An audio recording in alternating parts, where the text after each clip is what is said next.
Sachin Ravindra injure అయ్యాడు. So హెడ్‌కి ball తగిలి injure అయ్యి హాస్పిటల్‌కి వెళ్ళాడు. హాస్పిటల్‌కి వెళ్తే హాస్పిటల్‌లో తన ఐఫోన్ దొబ్బేశారంట. సో పాకిస్తాన్ ఎంత గొప్పలు చెప్పుకున్నా సరే వాళ్ళు చేసేటువంటి లేఖి పనులు మాత్రం వెంటాడుతూనే ఉంటాయి.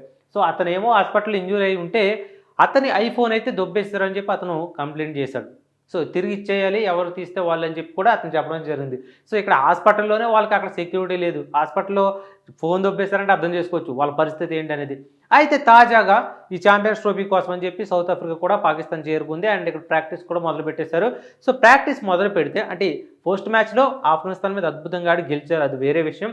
దానికి ముందు ప్రాక్టీస్ క్యాంప్‌లో వీళ్ళకి ప్రాక్టీస్ చేస్తున్నప్పుడు కిట్ బ్యాగ్స్ ఉంటాయి కదా! సో ప్రతి ఒక్క ప్లేయర్ కూడా ఇంచుమించుగా ఒక 2 కిట్లు అయితే తన వెంట తీసుకువెళ్తూ ఉంటారు. పర్సనల్ కిట్లు. అంటే బ్యాట్స్ కానీ, ప్యాడ్స్ కానీ ఇట్లా షూస్ అన్నీ కూడా ఆ 2 కిట్లలో ఉంటాయి. అయితే అటువంటివి 3 కిట్లు అయితే దొబ్బేశారంట ప్రాక్టీస్‌లో. ఈ సౌత్ ఆఫ్రికా వాళ్ళవి. ఇది ఎంత దారుణం. టెంబా బామ్ అయితే ఐసీసీకి కంప్లెయింట్ కూడా చేశాడు.